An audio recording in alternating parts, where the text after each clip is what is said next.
Kembali lagi di Belajar TKD. Kita masih bahas tes wawasan kebangsaan. Materi kali ini adalah mengenai organisasi pergerakan nasional di Indonesia. Memasuki abad ke-20, muncul sebuah semangat untuk meningkatkan emansipasi bangsa dan kesadaran untuk melawan dan menciptakan sebuah negara yang merdeka dan berdaulat. Dalam proses ini, paham-paham seperti nasionalisme, liberalisme, sosialisme, pan-islamisme, dan demokrasi mempunyai andil besar dalam membangun kesadaran dan sikap nasionalisme. Nasionalisme adalah paham yang memandang bahwa kelompok-kelompok di suatu bangsa memiliki kesamaan budaya, bahasa, wilayah, cita-cita, dan tujuan. Liberalisme adalah paham yang mengutamakan kemerdekaan individu sebagai pangkal dari kebahagiaan hidup. Sementara sosialisme merupakan paham yang tidak memusatkan perhatiannya pada individu tetapi pada masyarakat secara keseluruhan. Pan-Islamisme merupakan sebuah cita-cita manifestasi dari prinsip Islam mengenai pentingnya persatuan dan kesatuan antar umat Islam di seluruh dunia, atau yang lazim dikenal dengan Al-Wahdah Al-Islamiyah. Demokrasi merupakan suatu pemerintahan yang berasal dari rakyat, oleh rakyat, dan untuk rakyat.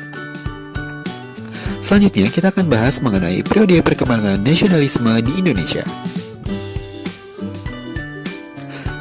Secara umum, periode perkembangan nasionalisme di Indonesia terbagi atas periode awal perkembangan. Pada periode ini, gerakan nasionalisme di Indonesia diwarnai dengan perjuangan untuk memperbaiki situasi sosial dan budaya. Kemudian, yang kedua adalah periode nasionalisme politik. Dalam periode ini, gerakan nasionalisme di Indonesia telah mulai menyinggung bidang politik untuk mencapai kemerdekaan Indonesia. Selanjutnya, periode radikal. Dalam periode ini, gerakan nasionalisme di Indonesia ditujukan untuk mencapai kemerdekaan, namun dengan cara non-kooperasi atau tidak mau bekerja sama dengan kaum penjajah. Selanjutnya, periode bertahan. Dalam periode ini, gerakan nasionalisme di Indonesia lebih moderat dan penuh pertimbangan. Pada periode ini diwarnai dengan sikap pemerintahan Belanda yang sangat reaktif. Organisasi pergerakan nasional yang pertama, Budi Utomo. Organisasi Budi Utomo berdiri atas inisiatif Wahidin Soedirohoesodo yang ingin meningkatkan martabat bangsanya melalui kegiatan pengajaran. Pada tahun 1906, ia bertemu dan berdiskusi dengan para pelajar Stovia di Jakarta. Dari ide Wahidin Soedirohoesodo inilah, pada 20 Mei 1908, para pelajar Stovia mendirikan perkumpulan yang diberi nama Budi Utomo. Sutomo dipilih sebagai ketuanya. Hari lahirnya Budi Utomo diperingati oleh bangsa Indonesia sebagai Hari Kebangkitan Nasional. Seiring dengan waktu, Budi Utomo mengalami kemunduran. Hal itu disebabkan oleh perbedaan orientasi antara golongan tua dan golongan muda dalam tubuh organisasi serta cakupan kegiatan yang kurang nasional. Setelah kongres pertamanya, Budi Utomo lebih didominasi oleh golongan tua atau golongan priai. Mereka memutuskan untuk membatasi jangkauan gerak Budi Utomo hanya pada masyarakat Jawa dan Madura dan tidak melibatkan diri dalam kegiatan politik. Atas perkembangan tersebut, banyak anggota Budi Utomo dari kaum muda merasa kecewa dan mengundurkan diri dari Budi Utomo. Seiring dengan tekanan terhadap pergerakan nasional oleh pemerintah Belanda, pada tahun 1935, Budi Utomo bergabung dengan organisasi pergerakan lainnya membentuk Partai Indonesia Raya.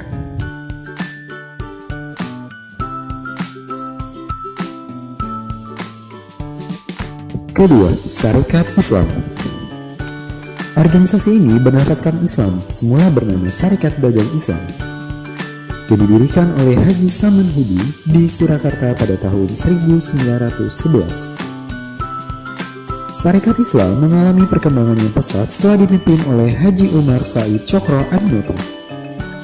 Dalam sebuah pidatonya, Cokro Aminoto menegaskan bahwa tujuan Sarekat Islam adalah memperkuat basis ekonomi kaum pribumi agar mampu bersaing dan membebaskan ketergantungan ekonomi dari bangsa asing. Dalam Kongres Sarekat Islam pada tahun 1916, Cokro Aminoto juga mengatakan perlunya sebuah pemerintahan sendiri bagi rakyat Indonesia. Sejak saat itu, wilayah perjuangan Sarekat Islam telah mencakup bidang politik. Dalam perkembangannya muncul golongan sosialis radikal di dalam Sarekat Islam dan gerakan sosialis lainnya. Adapun tokoh-tokoh muda yang berhaluan kiri dan radikal adalah Semaun, Darsono, dan Tan Malaka. Adanya tokoh-tokoh ini menyebabkan konflik ideologi dalam tubuh Sarekat Islam sehingga terpecah menjadi SI Merah dan SI Putih. SI Merah berasaskan komunis, sedangkan SI Putih masih mempertahankan asas keislaman.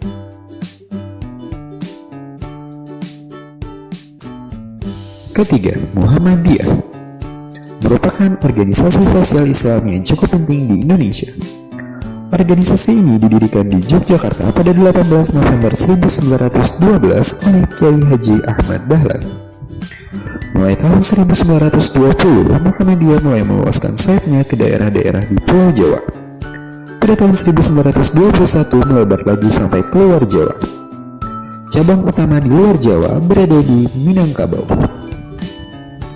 Kemudian pada tahun 1927 cabang-cabang baru berdiri di Bengkulu, Banjarmasin, dan Amantay. Pada tahun 1929 cabang baru dibentuk lagi di Aceh dan Ujung Pandang. Kegiatan utama cabang-cabang itu adalah di bidang pendidikan dan bidang kesejahteraan sosial. Antara tahun 1920 hingga 1925, Muhammadiyah giat mendirikan sekolah-sekolah. Pada tahun 1923 didirikan Majelis Pimpinan Pengajaran Muhammadiyah dengan Ketua Muhammad Joyo Sugito. Di bidang kesejahteraan sosial, anak-anak terlantar dan kaum miskin mendapat perhatian khusus dan didukung dengan didirikan Balai Kesehatan dan Persatuan Jururawat. Khusus kaum wanita, kegiatan ditampung oleh organisasi wanita Muhammadiyah yang diberi nama Aisyah. Sementara untuk kaum muda ditempatkan dalam organisasi yang diberi nama Hizbul Watan.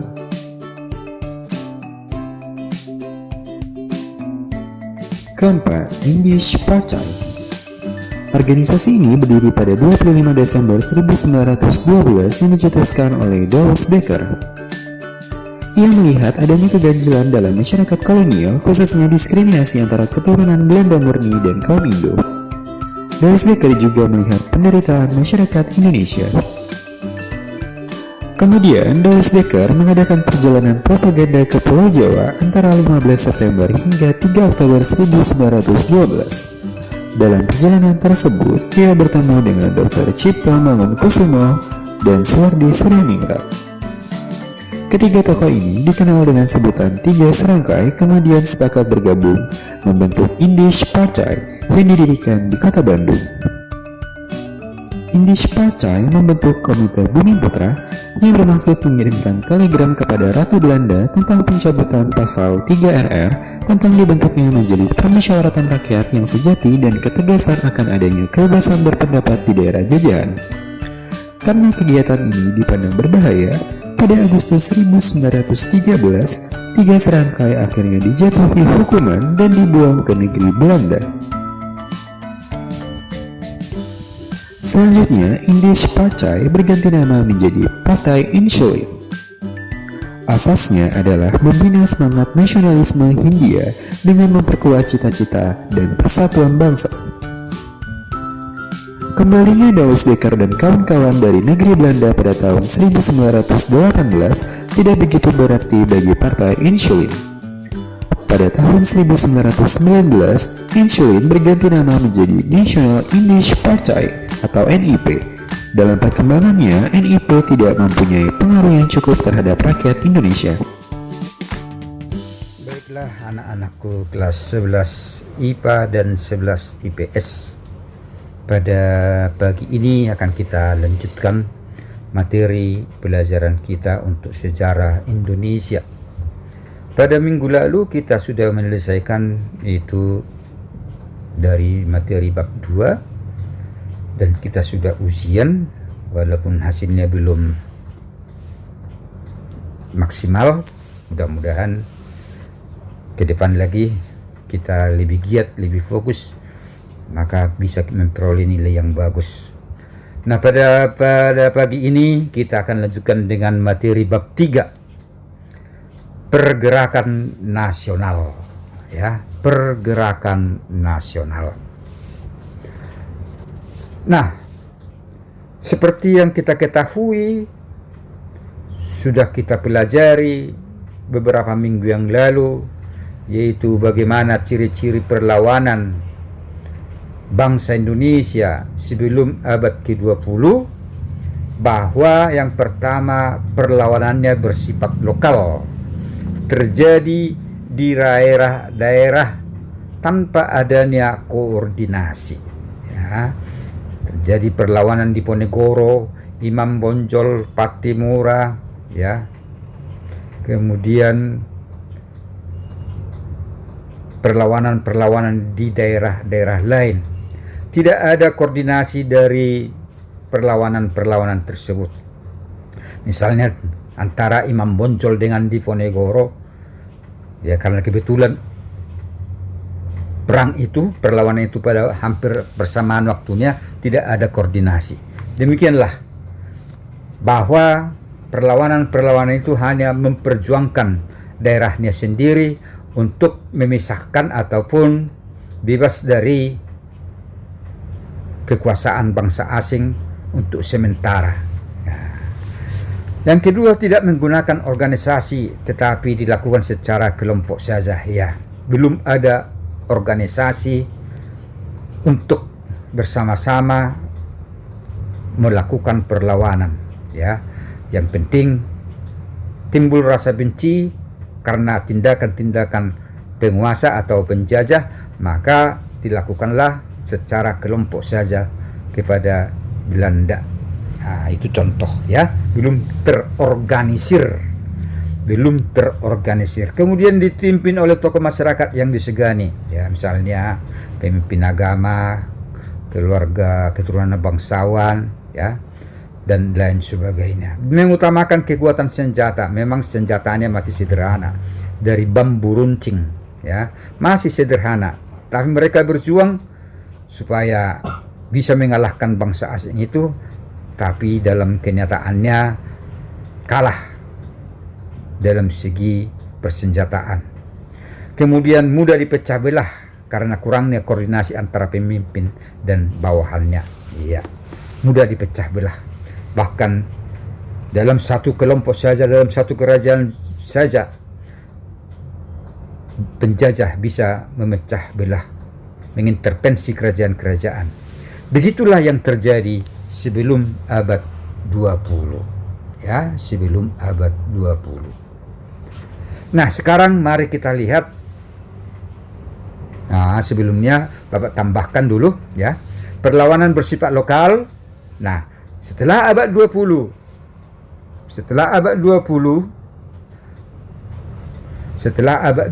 perlawanan itu bagaimana? Itulah dengan pergerakan nasional yang mau kita pelajari pada saat ini, ya.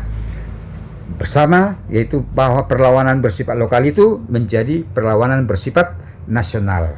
Kemudian sudah menggunakan, yang kedua, menggunakan organisasi-organisasi modern, ya. Ada Budi Utomo, Serikat Islam Muhammadiyah, ya, Indisi Parti, ya, Perhimpunan Indonesia, Partai Nasional Indonesia, nanti akan kita bahas. Itulah contoh-contoh organisasi, ya, yang melakukan perlawanan terhadap kekuasaan bangsa asing di Indonesia. Dipimpin oleh siapa? Bukan disegani, ya.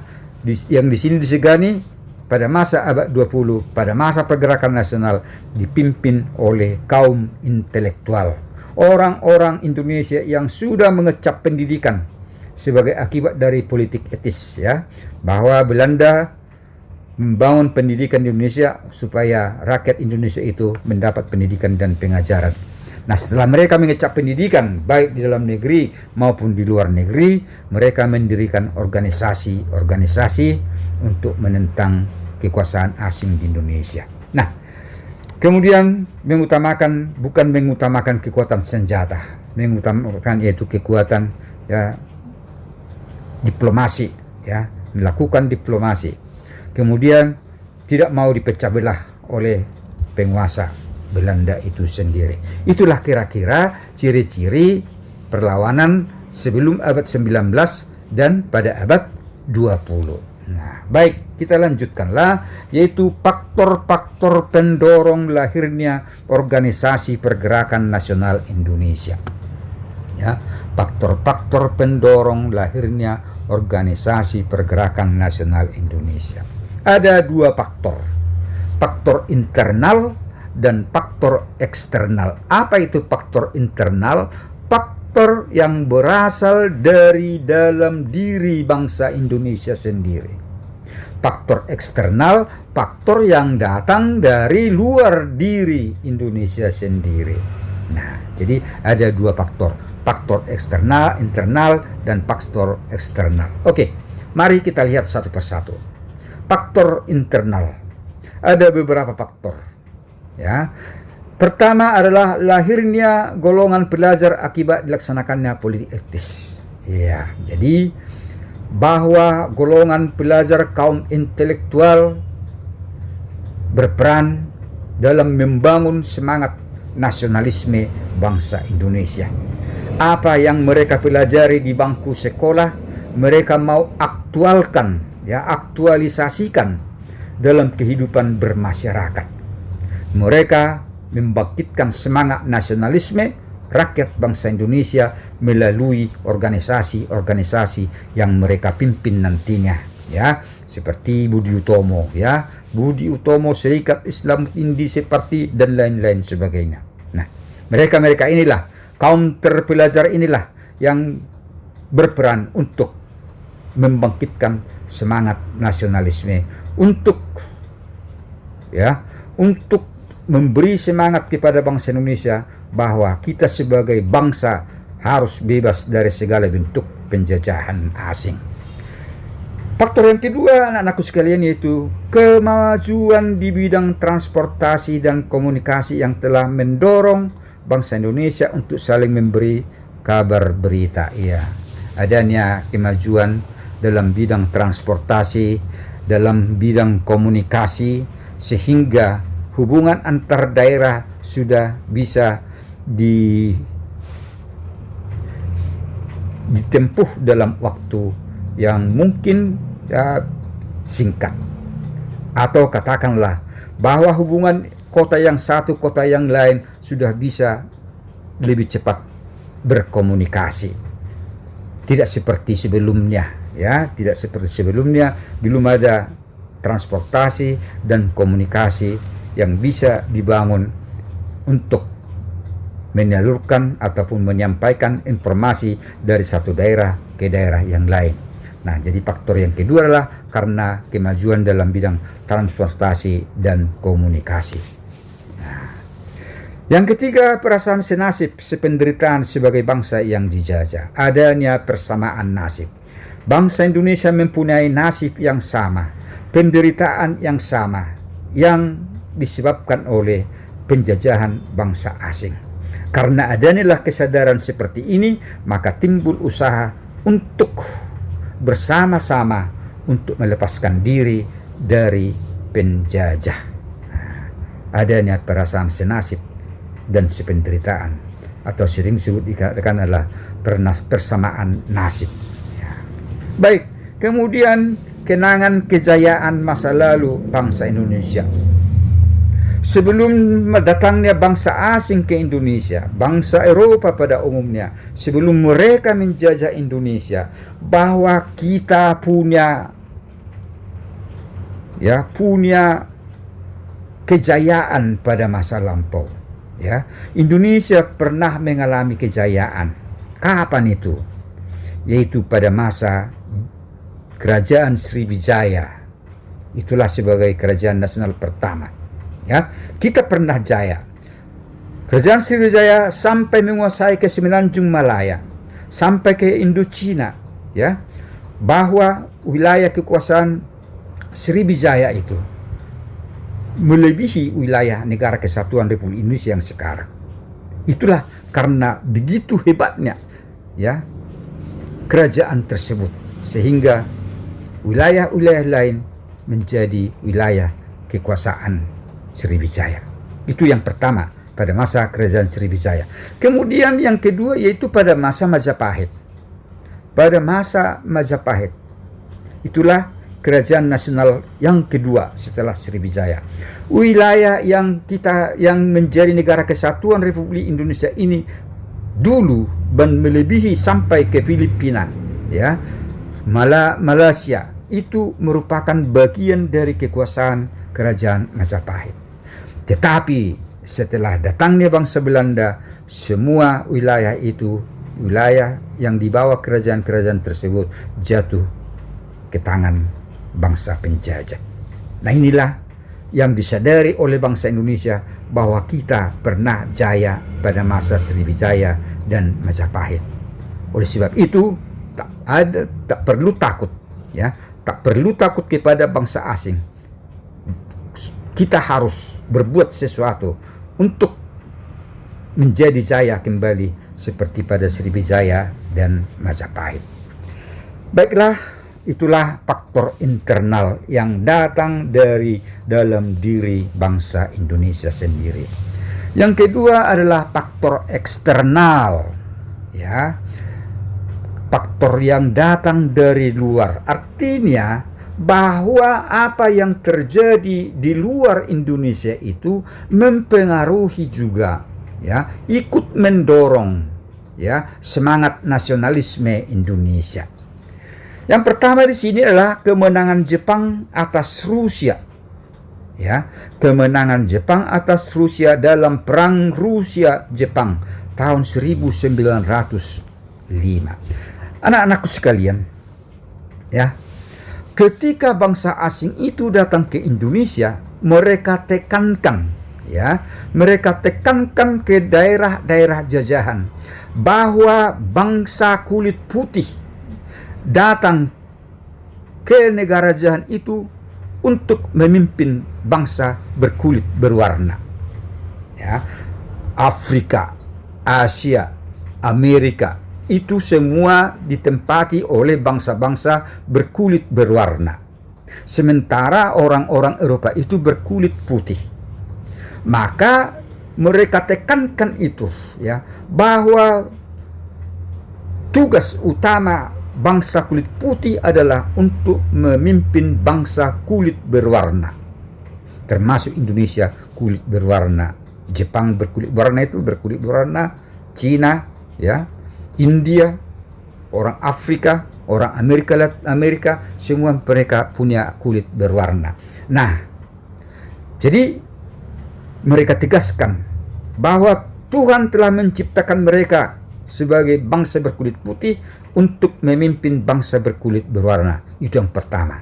Yang kedua adalah bahwa bangsa berkulit putih tidak akan pernah mampu mengalahkan bangsa berkulit berwarna. Nah, ini, ya, ini dia, ini.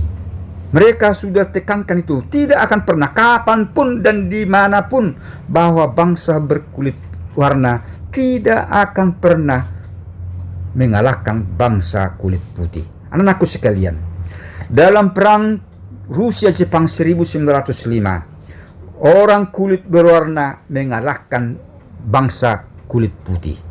Bangsa kulit berwarna siapa? Jepang mengalahkan bangsa kulit berwarna melawan Rusia. Nah, ini suatu semangat baru, ya, bagi bangsa-bangsa yang berkulit berwarna, karena kemenangan Jepang ini tersiar ke seluruh dunia bahwa Jepang mampu mengalahkan Rusia. Maka dengan kemenangan Jepang ini, maka menimbulkan kepercayaan diri bagi bangsa-bangsa berkulit berwarna bahwa bangsa kulit putih itu bisa dikalahkan. Nah, ini dia, ya. Dengan kemenangan Jepang atas Rusia membangkitkan kepercayaan diri bagi bangsa berkulit berwarna, termasuk Indonesia, ya. Indonesia untuk bangkit bahwa Indonesia mampu mengalahkan Belanda sebagai salah satu bangsa kulit putih yang menjajah Indonesia. Itulah faktor yang pertama. Faktor yang kedua dari luar yaitu munculnya pergerakan nasional di negara-negara Asia lainnya. Ya, di Tiongkok ada muncul nasionalisme yang dipimpin oleh Sun Yat-sen. Ya, Sun Yat-sen dipimpin oleh Sun Yat-sen. Ya, yang nantinya melahirkan yaitu daerah Cina Selatan, ya. Wilayah Cina Selatan diproklamasikan oleh Sun Yat-sen merdeka dari kekuasaan bangsa asing, yaitu pengaruh kekuasaan Inggris. India juga seperti itu. Lahirnya Partai Nasional di India yang disebut dengan Kongres Partai Kongres di India yang dipimpin oleh Jawaharlal Nehru, ya, Banerjee, ya, Mahatma Gandhi dan seterusnya. Kemudian Turki, Filipina, Mesir dan lain sebagainya. Jadi nasionalisme yang muncul di negara-negara ini juga membangkitkan, memberikan inspirasi kepada bangsa Indonesia, karena memang tokoh-tokoh ini pernah jumpa di Eropa ketika mereka belajar di Eropa, ya. Tokoh-tokoh intelektual dari India, dari Cina, kemudian dari Mesir dan dari Indonesia, mereka pernah jumpa di Eropa ketika mereka masih menjalani masa sekolah di Eropa pada waktu itu.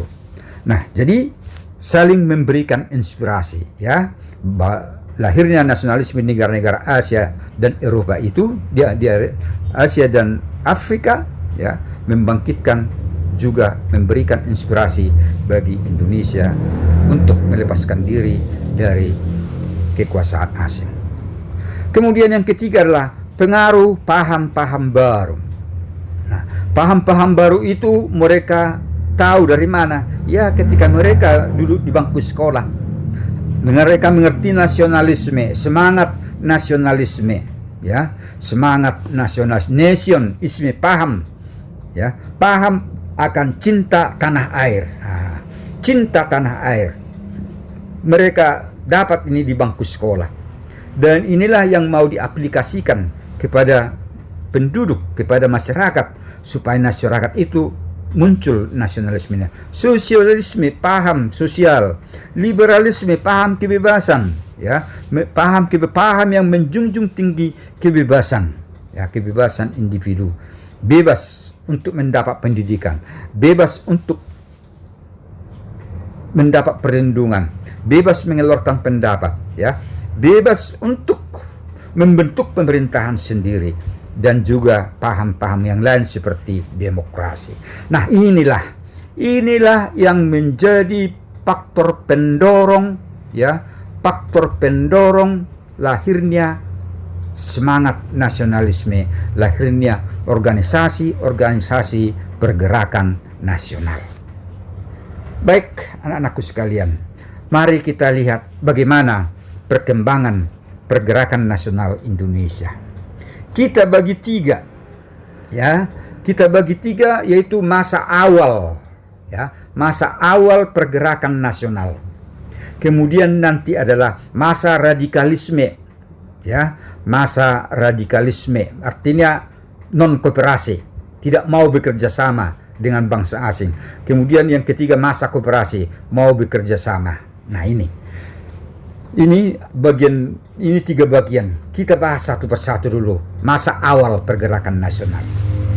Masa awal pergerakan nasional ini di mana munculnya organisasi-organisasi pergerakan nasional yang mau mencoba membangkitkan semangat nasionalisme, ya, menyatukan tekad, menyatukan diri untuk sama-sama berjuang untuk kepentingan nasional rakyat Indonesia.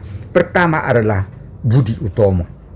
Seperti kita ketahui bahwa Budi Utomo, lahirnya Budi Utomo pada tanggal 20 Mei 1908, itu dijadikan pemerintah menjadi hari kebangkitan nasional. Ya, karena kenapa? Karena besarnya pengaruh organisasi ini untuk membangkitkan semangat nasionalisme Indonesia. Ya, inilah sebagai embrio, ya, awal dari lahirnya nasionalisme Indonesia. Siapa tokohnya, anak-anakku sekalian? Seperti Dr. Wahidin Sudirohusodo, Dr. Sutomo, Dr. Gunawan Mangunkusumo. Nah, organisasi ini tidak bersifat politis, ya, tidak bersifat politis. Namun pada awalnya keanggotaannya terbatas pada penduduk Jawa dan Madura atau suku Jawa, ya, suku Jawa. Tetapi lama kelamaan bahwa organisasi ini semakin besar. Yang paling sakitnya lagi pada awalnya, ya, pada awal berdiri ini adalah organisasi untuk keturunan-keturunan, ya, untuk keturunan bangsawan, ya, keturunan bangsawan, ya. Tetapi akhirnya lebih luas lagi untuk menerima semua warga masyarakat Jawa, Madura, dan akhirnya pada masa perkembangannya yaitu menerima semua warga negara rakyat Indonesia, baik dari Pulau Sumatera, Kalimantan, Maluku, dan seterusnya. Nah, organisasi ini pada dasarnya ya tidak kuat pada awalnya. Hal itu disebabkan tadi sudah Bapak jelaskan, karena memang anggotanya hanya penduduk Jawa dan Madura. Kemudian di samping itu organisasi ini lama kelamaan, ya, memang berkembang, tapi tidak seperti organisasi lainnya. Karena munculnya organisasi-organisasi lain seperti Serikat Islam. Inilah, jadi walaupun demikian, bahwa Budi Utomo, kelahiran Budi Utomo dijadikan sebagai kebangkitan nasional Indonesia. Ya, itulah makna dari Budi Utomo bagi bangsa Indonesia sebagai, ya, awal kebangkitan nasional yang menanamkan semangat nasionalisme kepada rakyat Indonesia, sehingga kemudian berkembang dan seterusnya bersatu untuk menyatakan kemerdekaan Indonesia. Kemudian anak-anakku sekalian, pada masa awalnya ini ada yang kedua, Muhammadiyah. Didirikan di Yogyakarta 18 November 1912 oleh Kiai Haji Ahmad Dahlan. Tujuannya apa? Memajukan pendidikan dan pengajaran berdasarkan agama Islam, membangun pengetahuan agama dan cara hidup sesuai dengan agama Islam. Nah, jadi melalui agama juga bahwa semangat nasionalisme ditanamkan, ya, ditaburkan oleh Muhammadiyah melalui tokoh yang terkenal yaitu Kiai Haji Ahmad Dahlan. Kemudian bahwa aktivitas kegiatan-kegiatan yang dilakukan oleh Muhammadiyah itu untuk mencapai tujuannya, yaitu dengan membangun sekolah-sekolah berdasarkan agama Islam, kemudian mendirikan panti asuhan, poliklinik, rumah sakit, dan masjid, mengadakan kegiatan keagamaan dalam masyarakat. Dan organisasi ini bersifat non-politis, tidak politis, dan selalu kooperatif, bekerja sama dengan penjajah, sehingga tak pernah dibubarkan. Sama dengan Budi Utomo tadi, selalu kooperatif, ya. Budi Utomo juga kooperatif, sehingga tak pernah dibubarkan oleh Belanda. Nah, yang nanti non kooperatif baru dibubarkan. Kemudian yang ketiga adalah Serikat Islam. Serikat Islam yang didirikan oleh Kiai Haji Samanhudi 1911 dengan nama Serikat Dagang Islam. Tahun 1911 namanya Serikat Dagang Islam. Apa tujuannya? Untuk menjadi satu wadah, ya, mempersatukan pedagang-pedagang muslim agar mampu bersaing dengan pedagang-pedagang asing, ya, mempersatukan, ya.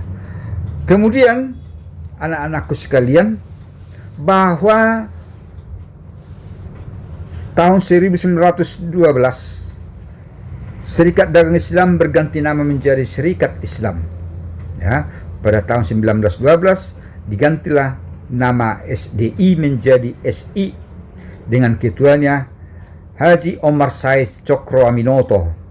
Dengan tujuannya apa? Tentu membantu pedagang-pedagang Islam, membantu anggotanya yang kesulitan dalam permodalan, ya, memajukan kepentingan jasmani dan rohani pedagang pribumi, dan memajukan kehidupan agama Islam, ya, agama Islam. Inilah yang menjadi tujuan Serikat Islam. Anak-anak kami sekalian, bahwa pada tahun 1916, ya, sebelumnya Bapak tambahkan dulu, dalam proses perkembangan Serikat Islam ini, bahwa Serikat Islam berkembang sangat pesat, ya, berkembang sangat pesat. Kenapa berkembang sangat pesat? Karena memang organisasi ini berasaskan Islam, ya, mayoritas penduduk Indonesia penduduk Islam. Kemudian adalah untuk menyatukan, ya, pedagang-pedagang Islam untuk menyatu bersaing dengan pedagang-pedagang asing. Pedagang asing itu siapa? Pedagang asing dari timur, yaitu misalnya keturunan Tionghoa. Pedagang asing dari Asia siapa lainnya? Dari India, ya, dari Arab dan lain sebagainya. Nah, ketika dalam perkembangannya itu bahwa ada suatu organisasi yang menyusup, ya, yaitu pada tahun 1914 berdiri sebuah organisasi namanya ISDP. Nah, ISDP, Indisch Social Demokratische Vereniging. Ya, organisasi ini didirikan oleh seorang Belanda yang sosialis bernama Hendrik Sneveld, ya, mendirikan tahun 1914 di kota Semarang. Anggota-anggotanya adalah para buruh dan pegawai di kereta api, ya, buruh kereta api Semarang.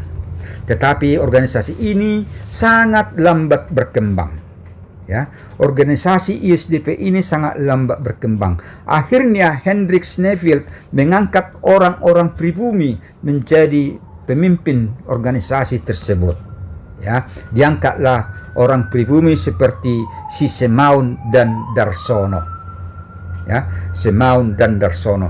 Walaupun Semaun dan Darsono sebagai pemimpin ISDP, tapi juga sulit berkembang. Akhirnya Semaun dan Darsono menyusup, melakukan infiltrasi ke dalam tubuh Serikat Islam, ya, ke dalam tubuh Serikat Islam. Maksudnya adalah mereka ini masuk, menyusup ke dalam tubuh Serikat Islam supaya anggota-anggota Serikat Islam ini yang banyak itu, ya, mau menjadi anggota ISDP juga.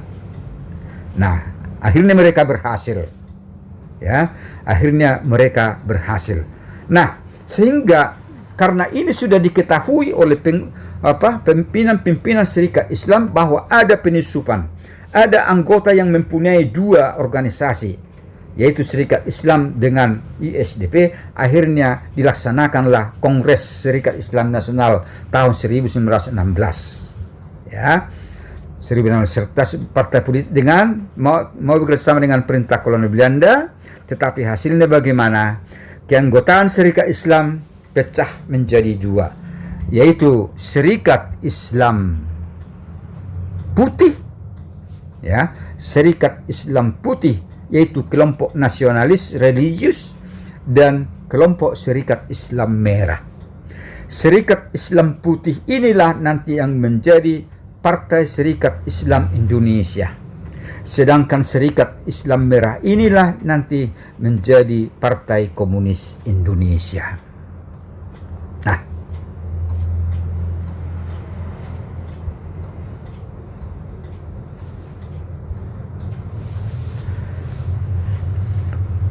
Nah, dalam kongres itu Cokroaminoto menegakkan disiplin partai, ya. Artinya disiplin partai apa? Bahwa setiap anggota organisasi hanya cukup, ya, tunduk pada satu organisasi. Maka dia mengeluarkan semua anggota ISDP dalam organisasi SI dikeluarkan. Harus hanya tunduk kepada SI. Tidak boleh ada dua organisasinya. Maka Cokroaminoto menegakkan supaya anggota-anggota yang menjadi anggota ISDP supaya keluar dari Serikat Islam. Tahun 1923 Serikat Islam mengubah namanya menjadi Partai Serikat Islam Indonesia. Tahun 1926 PSI juga memutuskan untuk bersikap non-kooperatif terhadap pemerintah kolonial Belanda. Nah, sudah mulai non-kooperatif. Kemudian 1929 PSI bernama menjadi Partai Serikat Islam Indonesia. Nah, jadi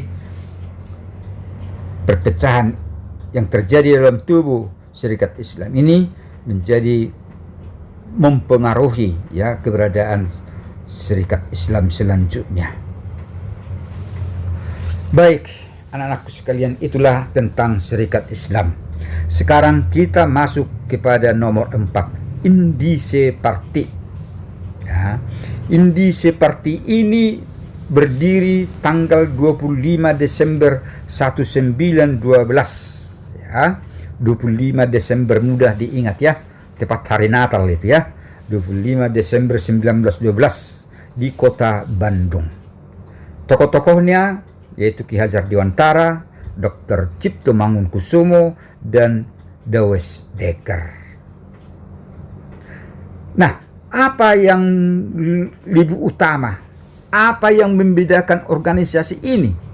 Ya, bahwa organisasi ini secara tegas ya mempunyai tujuan, yaitu mencapai kemerdekaan Indonesia. Kalau yang tadi semua yang kita pelajari ya, Budi Utomo, Syarikat Islam ya, Muhammadiyah, itu hanya menyatukan tekad ya bersama, tekad nasionalismenya. Kalau di sini melalui Indise Parti bahwa tujuan sudah jelas, yaitu Indonesia merdeka. Apa semboyan-semboyan daripada Indise Parti ini? Indi for Indies, Hindia itu adalah sebutan Indonesia pada waktu itu. Hindia untuk Hindia, Indonesia untuk Indonesia. Ya. Kemudian Indies los van Holland. Hindia bebas dari Belanda, Holland Belanda. Ya, Holland itu Belanda. India bebas dari Belanda, Indonesia bebas dari Belanda. Indies nasionalisme. Nasionalisme Hindia, nasionalisme Indonesia. Nah, inilah semboyan-semboyan daripada Indise Parti itu sendiri. Ini Ki Hajar Dewantara ya. Nah, kemudian pada tahun 1913 ketiga tokoh Indise Parti ditangkap dan dibuang ke negeri Belanda, dan Indise Parti sendiri ditetapkan sebagai organisasi terlarang. Mengapa mereka ditangkap? Mengapa mereka dibuang ke Belanda? Nah, pada waktu itu mengapa Indise Parti dibubarkan oleh Belanda atau menjadi organisasi terlarang? Karena ya tokoh Indise Parti ini mengkritik pemerintahan Belanda, ya, mengkritik pemerintahan Hindia Belanda dengan membuat suatu argumentasi ya melalui media surat kabar yang berjudul All X and Nederlander Was. All X and Nederlander Was. Seandainya saya orang Belanda. Ketika itu kan bahwa Belanda ingin memperingati 100 tahun kemerdekaan Belanda pada tahun 1914. Maka sudah diprogramkan sejak tahun 1913. Nah, perintah dari Hindia Belanda, merintah kerajaan Belanda, bahwa pesta kemerdekaan ke-100 tahun itu akan dimeriahkan ya tahun 1914 dengan semeriah mungkin, tetapi juga dibebankan kepada daerah jajahan.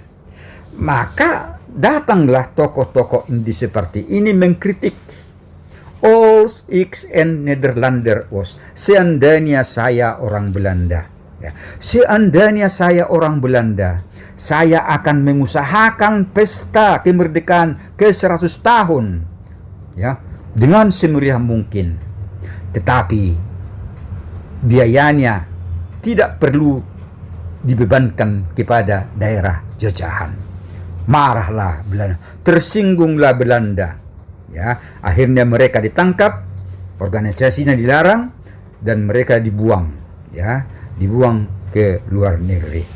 Nah, kemudian setelah mereka pulang dari luar negeri, kembali ke tanah air, Organisasi sempat berganti nama menjadi Insulinde pada tahun 1919 dan menjadi National Indice Party, NIP, National Indice Party. Baiklah anak-anakku sekalian, itulah organisasi-organisasi pergerakan nasional yang lahir pada perkembangan awalnya, ya, pada perkembangan awalnya. Nah, nanti akan kita lanjutkan dengan organisasi-organisasi radikal, ya, organisasi yang non kooperatif terhadap Belanda. Oleh sebab itu, anak-anakku sekalian, sampai di sini dulu materi kita pada pagi hari ini, dan tetaplah semangat.